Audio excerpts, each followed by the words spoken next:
I feel like we should play a fun game of where is Olivia now? But I am currently outside of Utah's first national park at a luxury glamping resort.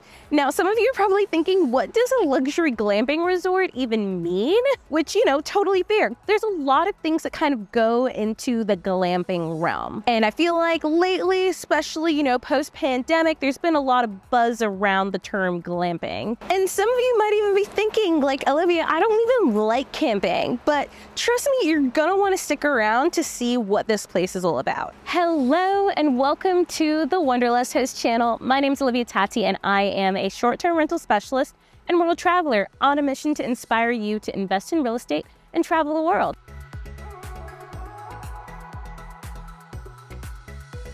I'm doing a pet-friendly boutique hotel tour through Utah.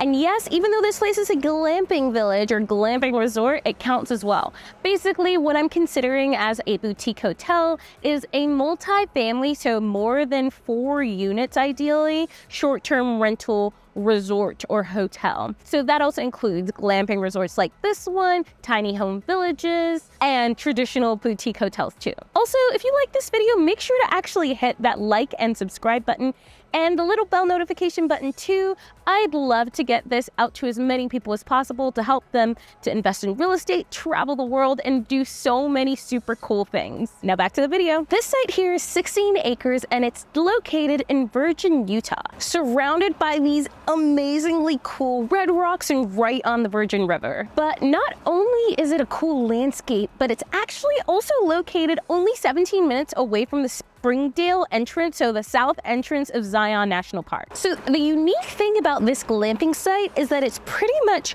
only Airstreams. Like, they have 81 Airstreams on this property. Now, I haven't actually gone and counted them all myself, but that is what the front desk people say. Now, I'm not sure if that also counts the glamping tents that they have and also the tiny homes, but still, anywhere upwards of 70 plus Airstreams is pretty freaking insane for one single property. Also, Airstreams are like a really hot commodity right now. Everyone's trying to get them. And as you can see, it's kind of set up like an RV park, but just more upscale. So you have all of these Airstreams that are pretty close to each other, but they're all facing different directions. So you get some privacy with like this little outdoor patio seating area that I'm at here. So there are actually a few different accommodation types. The most common one is going to be the classic Airstream, which is this one right here behind me. Each Airstream suite is a 31-foot long vehicle that has a bedroom, a couch, a kitchenette, and a full private bathroom too, with like a rainfall shower type of situation. This is actually my first time staying in an Airstream, and they're cute. They're kind of cool, and they've done a really good job about maximizing the space. If you stayed on a boat before, it kind of feels like staying on a boat, but without the motion and just like a little bit more spacious. And I only say that because I've actually stayed on multiple boats before, but not an Airstream. So that's just kind of what it reminded me of. There's also a little TV in each room, and I love that you can open up all the blinds to let all the sunlight in,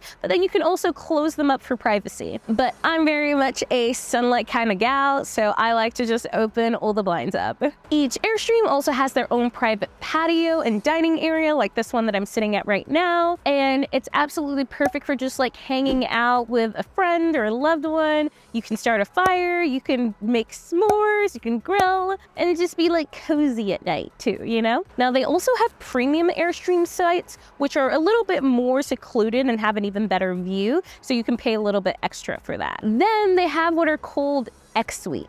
X suites are going to be your accessible units, and they're basically these tiny homes. They're black here. They have these black tiny homes that are going to be accessible units, which is really awesome, meaning that it's accessible to more people in this world. And they also have their own bedroom and kitchen and dining area, and they're a little bit more like nestled in nature with more trees around, etc. And then they have the option for what they call base camp suites, and those are going to be great for your larger groups because it comes with an Airstream but also a glamping tent as well. So you can rent them all out and you kind of have this bigger, more secluded area for your whole group. And those ones fit up to 6 people. You could have people sleeping in the Airstream and then other people sleeping in the glamping tent. Okay, but what really separates this place out from the rest is that you literally don't have to leave. Like, the amenities in this place are insane. They have a full kitchen that's open for breakfast, lunch, and dinner, and the food's pretty decent, as well as a general store that has everything from like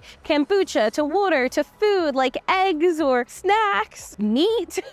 They have everything, literally everything. Like, you could get, let's say you wanted to grill by your Airstream, you can actually buy a grill packet with them. You can get s'mores, literally anything you can think of. And there's also a giant mid-century modern clubhouse that's open 24/7, so you can go lounge over there, do whatever. I worked from there for a little bit, and the whole property has Wi-Fi. So I've literally been here for the last few days. I've been working, I did a podcast interview. It's just so many things, and the Wi-Fi is actually pretty decent. Here's the thing, wait till you get this. It has, a drum roll please, a freaking pool. Like a beautiful, gorgeous luxury pool. And like, I'm sure later down the line, the pool's gonna start to get busy, but I was here during the week in June, and I was literally the only one using the pool while I was there. It was fantastic. I was just typing away, working at the pool. It was great.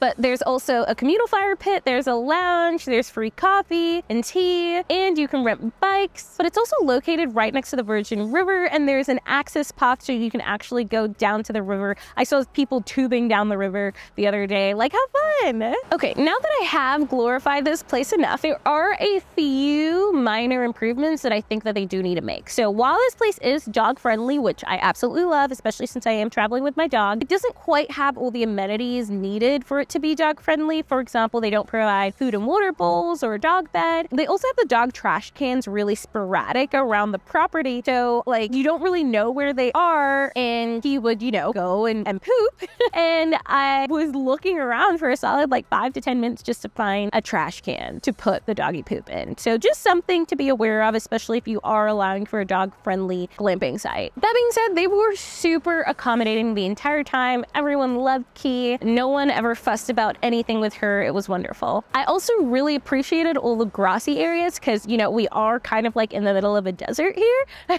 So I know how difficult it is to maintain grass, but they had specific grassy patches, both to I think make the area feel more cozy, but then also it works really great when you have pets. Also, when I stayed here in early June 2023, they did not have a liquor license. So if you did want any booze, you had to go out and get it. They just got their liquor license actually, so I think they are gonna start serving that. But that's, you know, that's really gonna give people an excuse not to leave. So this place, Autocamp, was actually a pretty major company now. They don't have just this place here in Zion. They have a bunch of different places all over the country. This Zion location is their newest location, and I actually looked on the website and it looks like they're planning on putting 2 more locations later this year and another location next year. Some other big known locations that they have are outside of the Yosemite in California and outside of Joshua Tree in California, both other really amazing national parks. They also have one in the Catskills in New York and one in Cape Cod in Massachusetts. And as I said, they are definitely adding more to the list. I actually saw that they were adding one in wine country in Texas, which, like, I grew up in Texas, like, throughout high school and college, and I love Texas, but a lot of people don't really go on vacation in Texas unless you're from Texas, so I just thought that was super interesting, just something cool. But so, how much does it actually cost to stay here per night? And remember, this is a luxury glamping resort. Prices usually range from $260 to in the upper 400s a night, depending on the day of the week, basically, and depending on the time of the year. I would honestly expect as it gets more popular, prices are probably going to start to drive themselves up. In the high season here and on a weekend, you can even see prices as high as like $469 a night. No, that does not include taxes and other fees. So everyone rags on like Airbnb and stuff for adding all these extra fees. Trust me, hotels and boutique glamping sites do it too, because taxes are just things that we cannot get around, and so are these extra fees. But overall, this place is pretty freaking spectacular, and it's such a good, easy transition into glamping if you want to get more into the outdoors, but you're not ready to just, you know, set up a tent, camp out in the wilderness. I kind of like to do a little good mixture of both, but this was such a fun experience. So if you haven't already, you should definitely add Autocamp here in Zion to your list because it's pretty phenomenal, and I'm sure you're gonna have a freaking fantastic time. But that's all I got for you. Remember, if you like this video, hit that like and subscribe button and the bell notification button. Share this with all your friends. Share this with the next person you want to take a vacation to Utah with, or really anywhere around the world. I want to keep sharing these cool short-term rental experiences so that you can have fantastic vacations. It may spark something in your brain in terms of what you want to create in terms of real estate investing in your future. But I'm off to the next place, so make sure to tune back in.